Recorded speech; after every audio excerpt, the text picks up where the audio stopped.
90% chassis gugur pada tahapan-tahapan ini. Lalu, tahapan apa sajakah itu?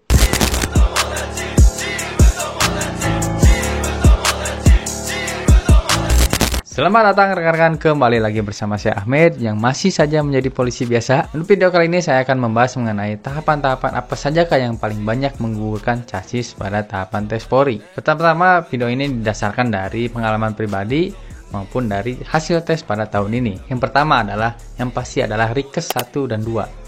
Pada tahapan ini memang paling banyak memangkas chassis ya, karena pada biasanya itu pasti dipangkas hampir dari setengahnya. Misalkan chassis sisa 1000, dan kemungkinan dipangkasnya itu hampir 500-an lah. Banyak tuh, sering terjadi seperti itu. Juga diakibatkan dari berbagai faktor yang dialami oleh para chassis-chassis. Yang biasanya digugurkan diantaranya adalah karena satu, kaki X dan O. Kemudian yang kedua ada flat foot, kemudian jerawat di wajah maupun di tubuh, kemudian varises, kemudian bekas luka bakar maupun bekas luka yang besar, kemudian bekas patah tulang yang belum sembuh, terus mata minus lebih dari 1, kemudian buta warna parsial, overweight lebih dari 5 kilo, ada bekas tindik. Kemudian yang selanjutnya adalah penyakit dalam. Penyakit dalam itu seperti penyakit jantung, paru-paru, di lambung, terus ambeien, terus penyakit di darah, di urin. Itu juga bisa menjadi faktor utama yang menggugurkan ketika chassis menghadapi tes Rikes. Kemudian yang selanjutnya adalah pada tahapan tes PSI. Tes PSI itu kan dibagi dua ya, antara tes tertulis kemudian tes wawancara. Memang yang paling banyak menggugurkannya itu adalah ketika tes tertulis, atau kalau sekarang itu CAT ya.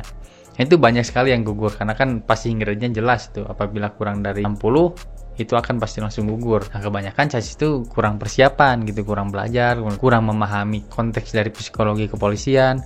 Kemudian juga belum latihan soal, itu tuh kebanyakan gugur. Di waktu yang mepet, kemudian soalnya yang banyak, itu kebanyakan pasti keliweran lah, pusing gitu lihat soalnya. Kemudian dari segi wawancara memang jarang lah yang gugur di bagian wawancara, tapi ada saja apabila rekan-rekan mungkin jawabannya tidak konsisten, kemudian ketika menjawab gugup lah. Pokoknya secara lengkapnya nih video ini aja yang menggugurkan ketika tahapan tes wawancara PSI. Kemudian selanjutnya adalah pada tahapan jasmani. Pada tahap jasmani ini kebanyakan chassis itu gugur ketika tahapan tes pull up dan kemudian renang.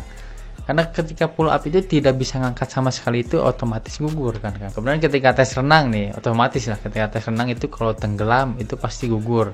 Kemudian yang kedua, ketika renang belok nih, misalkan mabal ke jalur orang lain, nah itu juga bisa digugurkan karena itu kan mengganggu jalur orang lain, kemudian tidak sesuai dengan aturan. Kemudian dari segi waktu, misalkan waktunya lama banget nih, misal sampai 3 menit sampai 5 menit itu masih belum juga sampai finish, nah itu otomatis pasti akan gugur. Nah rata-rata juga kan pasti pada kram tuh, kalau yang kram itu otomatis masalah. Kemudian yang terakhir adalah perankingan dan pantohir. Kalau itu kan udah jelas ya, memang tujuan dari perankingan itu memang memangkas jumlah chassis yang tersisa gitu. Misalkan sisa 500 itu biasanya dipangkas hampir setengahnya.